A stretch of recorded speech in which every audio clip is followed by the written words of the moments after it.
Good afternoon. My name is Leslie Hall, and I am the director of the HRC HBCU program, and my pronouns are he, him, his.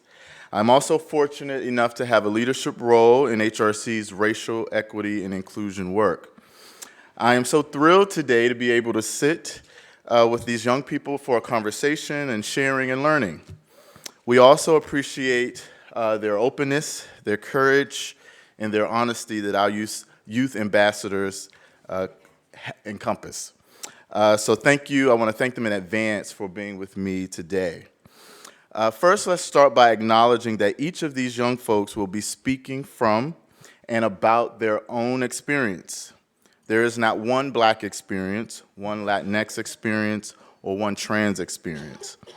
The goal of this discussion is to gain insight about what is helpful, affirming, supportive, and what feels hurtful, challenging, or frustrating for these individuals. Every experience is different, and we can't possibly get into all of the nuances, all the various things that are opening around race and LGBTQ identity all of the time and for all of us. But we hope that sharing our experiences that you will get an insight of what you can take back to your own communities. So with that, I would like to bring up, I feel like Ellen DeGeneres is like, come to my little couch. So with that, I want to bring out our youth ambassadors who will be joining us today. So we'll Zoe Luna, Nakia Lynch, Joseph Reed, Nandi, and Zamir. Please come up.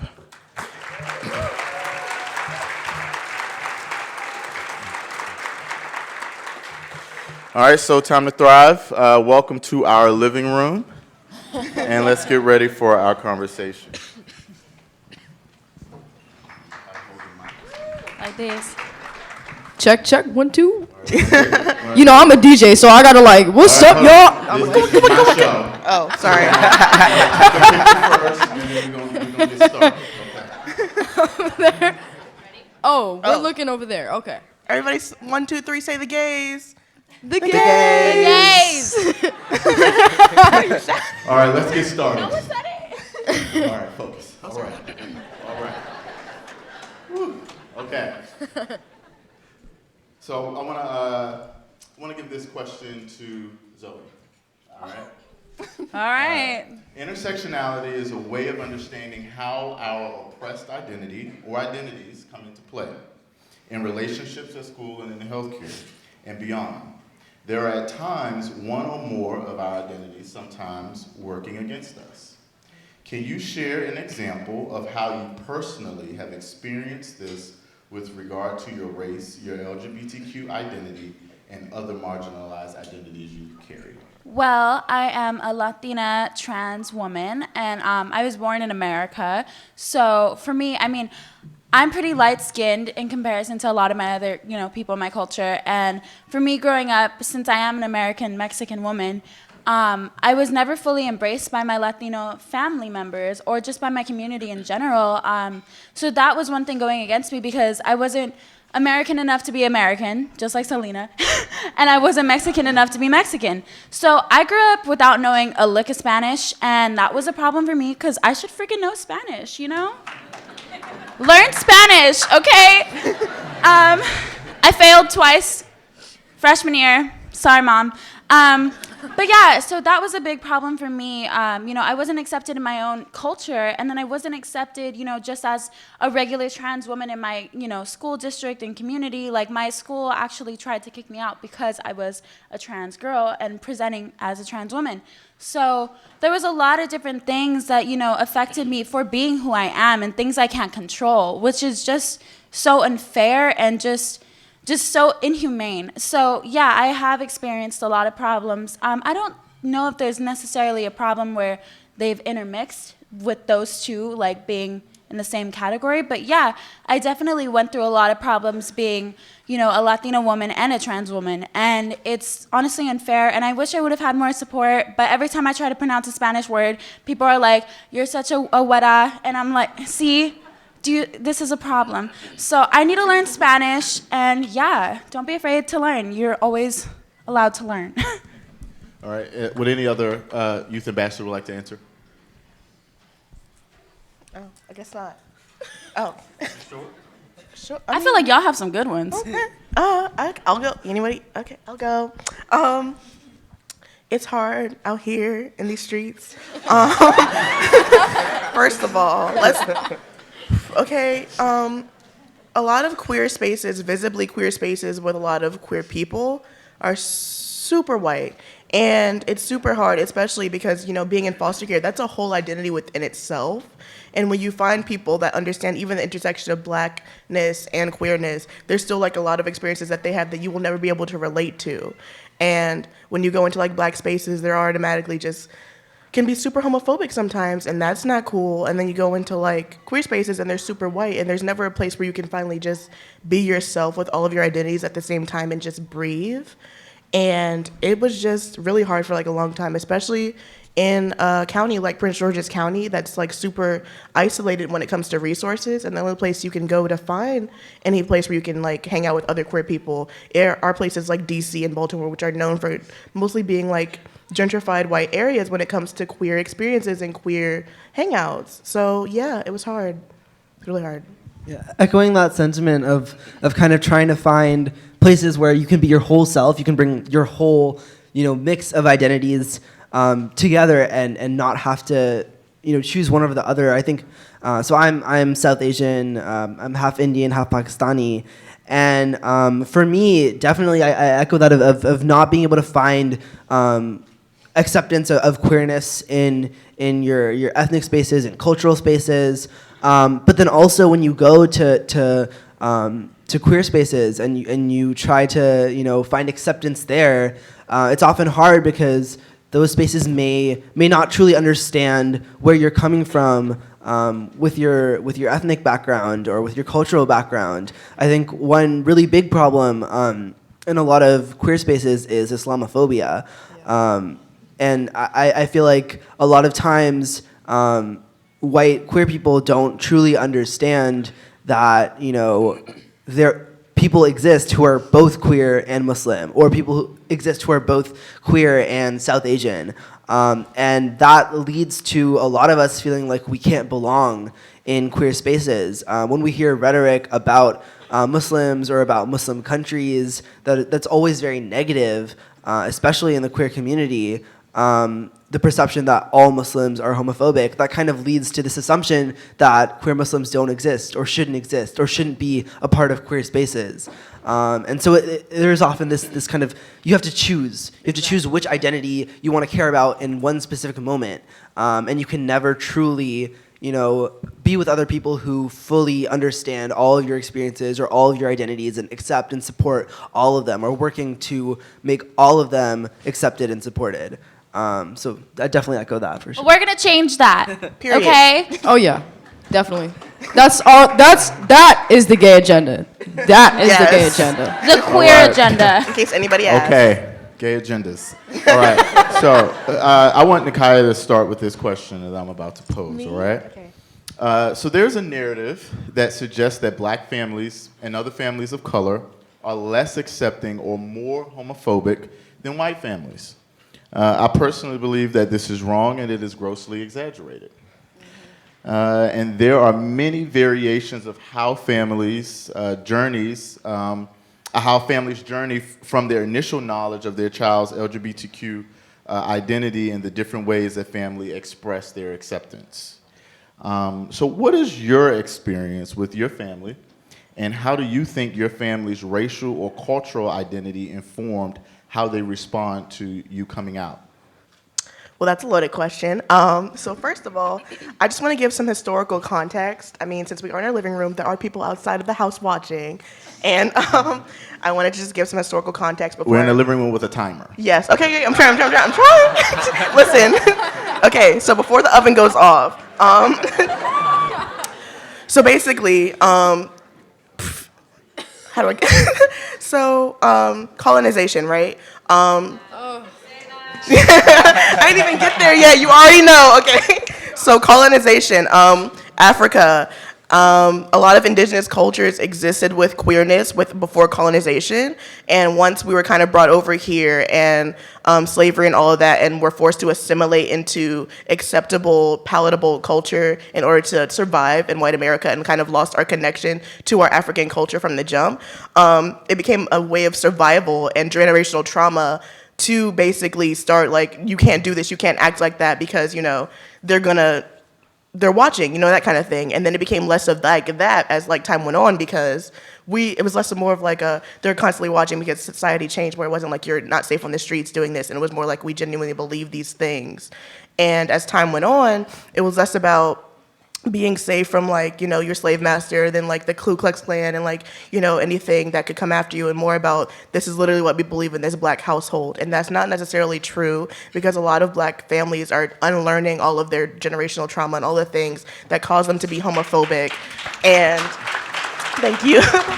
So yeah, not every black family has that experience, but I just wanted to give the context before I started explaining my own, because I want it to be known that you can't generalize people of color in that way.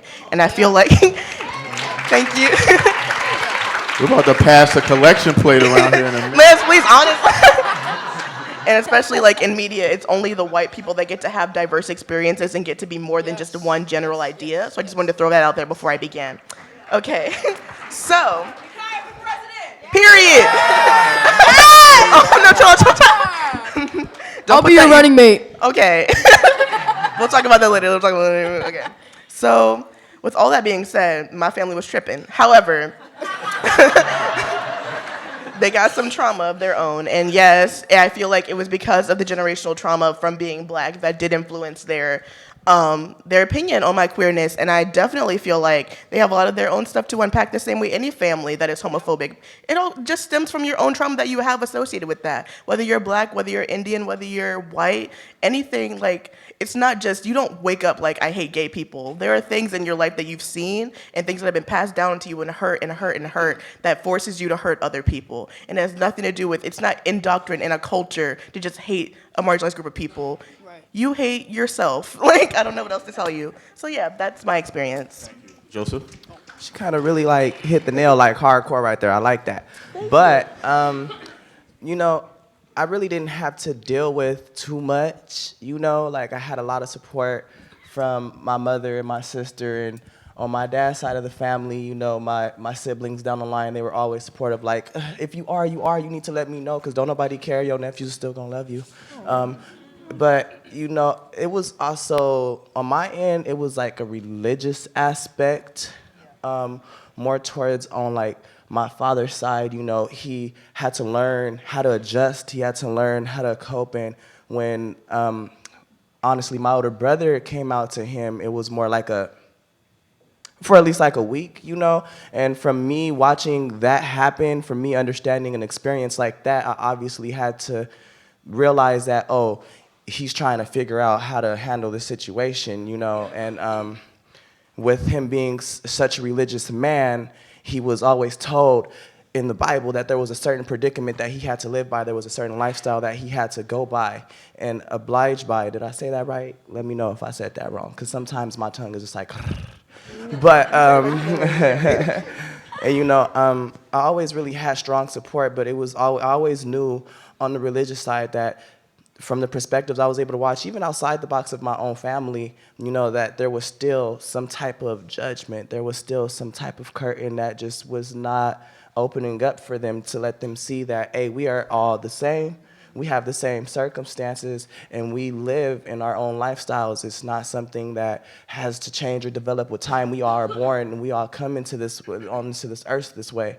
And so on my end, it was a religious aspect that was viewed as an issue when it pertained to the LGBTQ community and how we decided we were going to live our lives. Nandi? Thank you for sharing that. I think, and I wanted to kind of go into depth about, I think the black community and homophobia tying in with religion. And my mother, I don't know, Mom, are you still here? There she is. Hi, Mom. So I'm gonna give him. I'm just telling you. I'm gonna give him a little. Okay. So I had to get the okay from mom. Like, Okay, wait, so you should know- Nandi thing won't is- tell all the family secrets. That's Just a a black little culture bit. thing. You can't be telling people business. That's black. Nandi gonna be walking home. Take the metro back to California. So my oh my god. So I'm born and raised in LA, and my mom was born and raised in Ohio, and my mom was adopted, and my adopted grandparents were born and raised in the South, very Baptist, black as you can get in the South. I mean, really. And so yeah, you know. We in a room full of a ton of different people from a ton of different places, so you know. No, so I have, my mom, unfortunately, was never, my mom is a gay woman and was not, or it still is a gay woman, duh. And, and unfortunately, my grandparents died, her parents died without her being able to come out to them. And I think we see that a lot more prevalent in black communities where it's like, you know, religion in terms of like baptism, you know, you're forgiven for this, you're forgiven for that, you're forgiven for robbing, you're forgiven for stealing, and that's considered a sin that's forgiven. But the moment that you're gay, the moment that you're trans, the moment that you're LGBT, Yes. all of a sudden it's Yes. not a sin that can be forgiven. And what I don't understand is you know, you see all these different religions and different cultures, and it's quite ironic how, you know, the purpose of religion is to heal, the purpose of religion is to bring us together, and then it's like you pick and choose, and that's what I don't understand. And I think that a lot of minorities, and this is including the Latinx community, this is including the the black community, is the difference between our cultures and our religions, and that in our religions is that we pick and choose, and I don't understand why we pick and choose.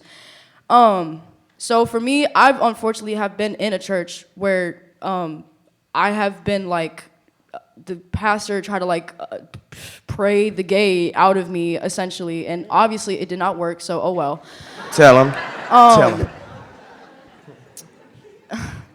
But you know, it's crazy to see, and I think honestly, I think when you look at the white counterparts, I think white people have more, what am I trying to say? They have more leverage to be outside of the box.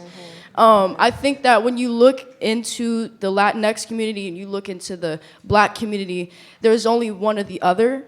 And I think, you know, it's either you're gay or you're straight, and that's it. And I think, you know, you see it a lot. And my mom and I were just having this conversation actually before we flew out here, as we were packing. And in the white communities, you see a lot of like, you can see two androgynous women together. You can see two feminine women together. You can see two flamboyant gay men together. But in the black community, it's so like there are like, in the gay community, in the black community, there are stereotypes within the gay community, in the black community. So it's like, for me, I guess slang would be like, I'm a stud, but I guess if I was being politically correct, I'm an androgynous gay black woman. And so, you know, for me, I've always been like, oh, well, you got to be the man in the relationship. Well, why? Because my white counterparts, I can see two androgynous females together, and it's fine. I can see two white androgynous females together, and it's not a problem. But there's so many like stereotypes within the black gay community that we need to unlearn, because we're literally perpetuating that, and we're not getting anywhere. And so I think I just wanted to kind of like point that out, but like that's something that we have to unlearn. And yeah, I don't want to take up the floor, but I just kind of wanted to point that out, and that's just my little 2 cents. But Samari, would you like to answer? Yeah, I also wanted to add, in the South Asian community, I think that there's a very similar kind of stereotype that we're not, you know, we're very homophobic, we're not inclusive, we're not accepting of queer people, and I think that it's, you know, very similar to, as Devil was saying, this kind of unlearning that we have to do within our community, especially in America that, we see queerness as a Western thing, but in fact, the homophobia that is experienced in South Asian communities is the Western thing. Homophobia and transphobia didn't exist in South Asia until the British colonial laws that came in and made it illegal to be gay and to be trans. And I think a lot of people don't know the extent to which queerness and transness has a history in South Asia. Queer and trans identities, rulers, whether it's temple art, and even now we've been fighting against that.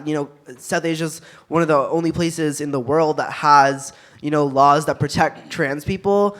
Trans people can there's like an official third gender legal status. It's actually like very inclusive, and I think that a lot of times we forget and not forget that history was erased. It was taken away from us.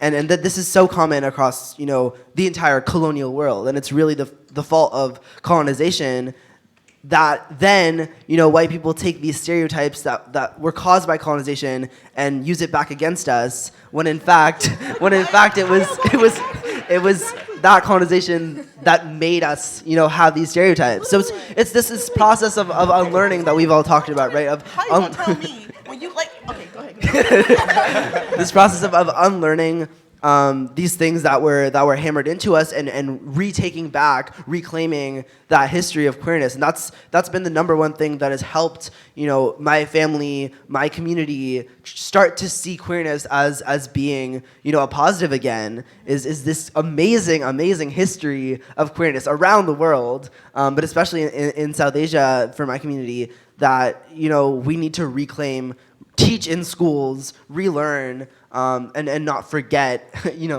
because it's crazy to me that these stereotypes are used against us when they were imposed on us.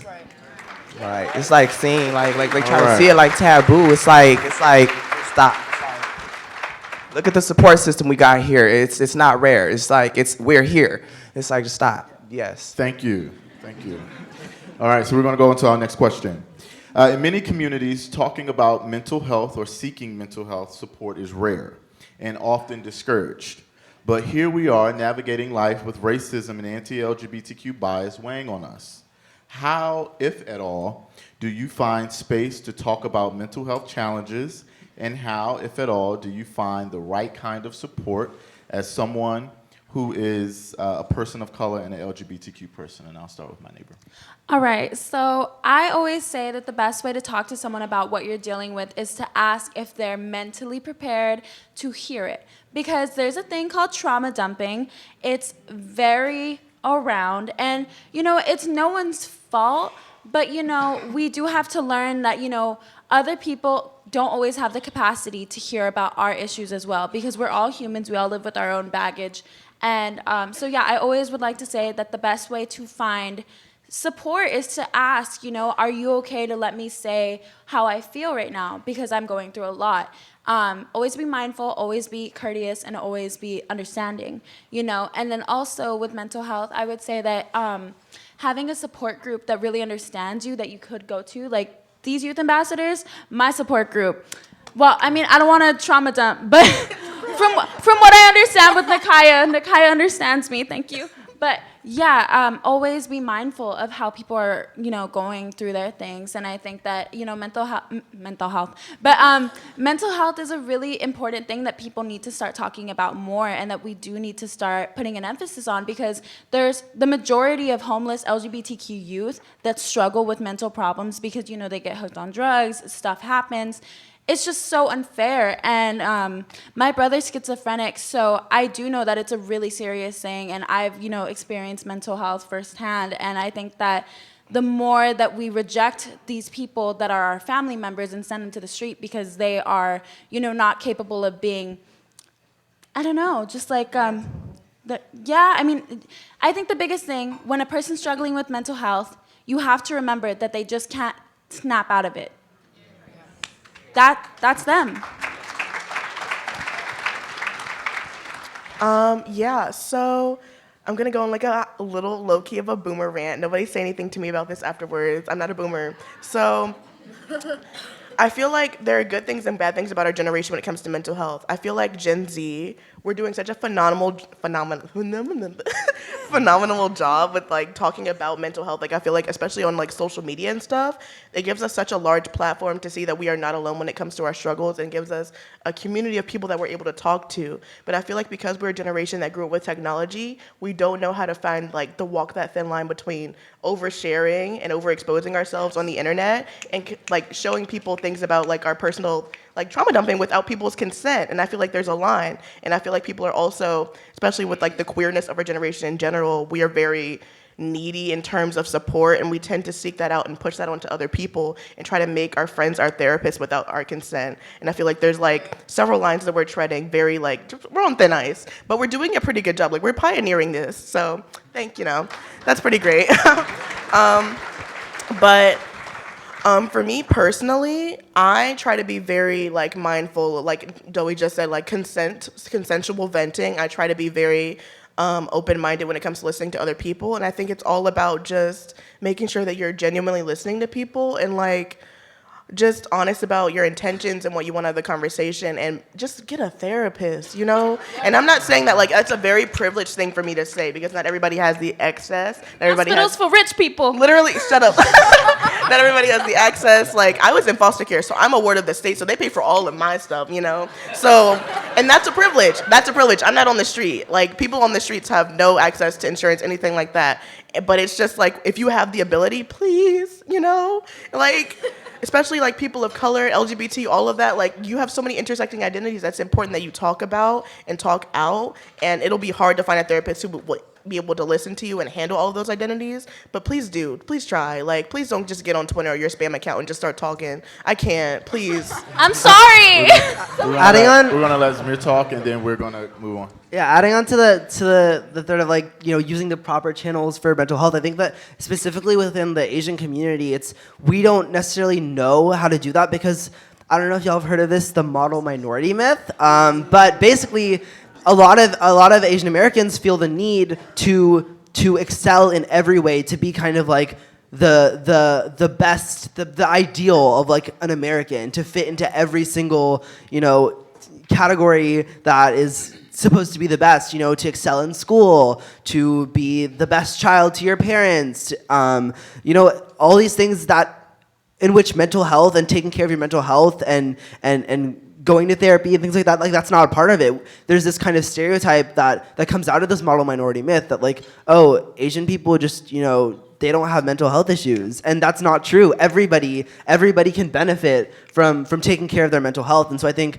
you know, recognizing that there are channels to go through to take care of your mental health, and that's not a bad thing. You know, making that into something that is a positive, because it can really help save lives. And specifically with I think a lot of communities of color, but specifically the Asian community, making sure that that's something that we tell our kids is okay, is something that, you know, should do. Destigmatizing mental health is super important. Thank you. All right, so we have cookies being ready at this time, okay? So I need to get through these two questions, all right? Joseph and Nandi, I want to ask this next question, and then we'll end off with everyone answering the last question. All right, so listen up. This is a heavy loaded. Ooh, child. All right. Active listening. All right. So we've heard from our HBCU students and many of our National Youth Survey respondents that in LGBTQ spaces, I can be my queer self, but I don't always feel seen and affirmed for my race. Sometimes there's pretty blatant racism at play, sometimes microaggressions. In contrast, they feel at ease around race at home with close friends and family, but they don't. But they play down their queerness. Yep. It is an either-or situation. Does this resonate for you? And how can we address this when we're talking about spaces like GSAs, LGBTQ youth groups, centers, and etc.? I can agree, and I can also disagree, because like you were saying, I have a strong support system of close friends, but when it pertains to my schooling, when you see it as a whole, there can be a lot of disconnection between us. Like, people choose to distance themselves and be amongst their own groups of people, whether to understand and be coherent to things and more available to things. Like, I come from a really diverse mix of friends. I have friends who are Latino, Asian, all types of races. And we all, I don't really know how to put this, but we all roll as one unit. And we all stick up for one another. We're all a backbone to somebody. But like I was saying with the schooling, there's distance. There's judgment. And sometimes a lot of people don't want to be open-eyed to certain circumstances because they're too busy putting themselves within their own groups and their own divisions. And it's just like, what are you doing? We're going by misunderstanding, and that's not the way we're supposed to live by things. And so I can really agree and I can disagree. It's like a 50-50 because I come from a city that's really diverse but also really judgmental sometimes. And it's just like, come on now. Just stop, just put a pause on it, rewind, and you need to change up that scenery because something's not right, you know? So, yeah. Thank you. Nandi? Well, okay. I think this is a unique question because I'm biracial. And so, you know, it's like with me in particular, me being biracial, I already, even if I wasn't gay, I already would have to kind of deal with like the code switching. And come on, we know about code switching, right? Yes. So like me being biracial, like I already have to deal with some of those like issues in the sense of like, I'm not black enough or I'm not white enough. And when I'm around my cousins, like in Compton, in the hood, I'm white, I'm too white. And when I'm in a group full of, white people, I'm too black. So for me being biracial, there's already an imbalance in the terms of like, you know, downplaying like the gay side of me or kind of hiding that. But I will say that I agree with that statement because within the LGBTQ plus community, I have faced a lot of discrimination from my white counterparts in the gay community. I've been in situations where like there have been white gay men who choose not to see me. And I'm like, dude, we're like in the same shoes essentially. Like you want to be transparent. There are white people out there who want to be transparent with minorities. But when you're given this opportunity in the sense of us being in the same boat, you choose to ignore me. You choose to unsee me. So I think that I very much can agree that I've done that a lot of times. In my school, I mean, I go to a pretty diverse school, but I think that just because you have, you know, just because you're in a diverse situation or just because you're in a diverse environment, that doesn't necessarily mean that you're fighting against racism or that you're making some sort of change just because there's a group of different people from different places in the same room. I think the term diversity actually, and I think I'm kind of like, I'm trying to hurry up because we don't got that much time. But I'm trying, yeah, I know. But what I'm trying to say is that I think there's a quote that I mentioned yesterday. We were talking yesterday, and I said something about Angela Davis, and I can't remember what she said specifically. But yes, it was so good. But basically, what she was saying is the term diversity is a lie. Like just because there are white institutions that have gay people, black queer people, Pacific Islander gay people, that doesn't mean that all of a sudden that, oh, all the barriers are down and, you know, everyone can be their true selves. That's not the answer. Yes. And that goes back to the fact that the answer is not equality, it's equity. And we don't teach equity in our schools. You gotta preach for him real fast. Tell him. Yes. Okay. That's my co-runner Thank you right so much. there. Yes. So I guess that's how I'm gonna end it. So I don't know. Perfect. All right. So I would like my youth ambassadors to answer this last question or respond to this last question in 30 seconds. All right? I'm so sorry. 30 seconds. I'm going to have to do an Oscar cut you off kind of situation if you don't. All right. So the room is full. This room is full of educators, leaders, doctors, counselors, parents, advocates. They are here to learn how to do better, how to create greater safety, opportunity, and support for you and folks like yourselves, what is one thing in 15 seconds, I had to cut it down, what is one thing that you want to impart, what that they can take back to their communities as it relates to supporting LGBTQ youth of color? And I'll start on that end. 15 seconds around. Fire round. Okay, I think that the one thing that you can do is to recognize that people face different things from their different identities, and to make sure that whatever space you give for, queer youth or youth of color is accepting of the other identities, includes and discusses the other identities. I would say, and I don't know, if this is okay. Don't assume that just because there are students or children that look like they have a support system, don't assume that they have that at home. I think, you know what, I'm just gonna end it there. I'm gonna make this sweet, short, and simple. Be observant and have an open-minded perspective. Like, watch how these different races are, watch how they seem to think, and how they seem to act, and take that and use that method in order to have an open perspective towards all your students and have them view each other as one instead of one against the other. Period. We got 3 seconds, y'all. We got one No, now, it's, sis. Oh, yeah, it's yeah. 0 seconds Okay, now. The timer is blinking. Cookie's done. We gotta hurry up. Okay. They burning. Several things. First of all, do not tokenize your students. Ask them about their experiences, but do not use them as a dictionary. Google, look up things for yourself if you really care. Because that shows them not only that you care when you ask them things, but when you do your own research, they know you care even more. Second thing, I was on a roll. Second thing is, there's not one simple answer for all of this. Everybody has their own experiences. I cannot speak for the trees on behalf of black people. There are so many different black people with so many different experiences. You have to apply that to every single situation. Also, do not come into this with an individualistic mindset, because we are all one community. Zoe, go. Thank you.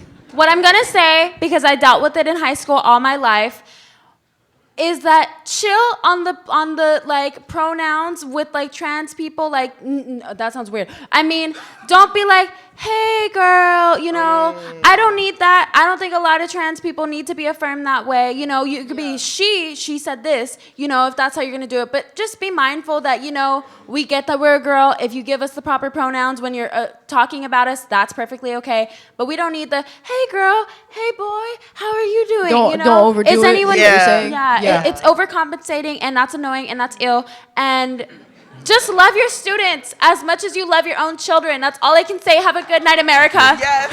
My cookies got crispy. Hold on. Wait, I was saying. So, one, I just want to say that I am personally just honored to be able to do this. I love y'all. Y'all are so smart. We love you too. Audience. And we thank love you. y'all. Yes. Yeah. Most Yeah, we love definitely. y'all. I feel the love and the support. Time to Thrive. Thank you all so much for engaging us and learning and listening. Enjoy the rest of your conference. And guess what? You're live from Saturday night. Thank you all so much.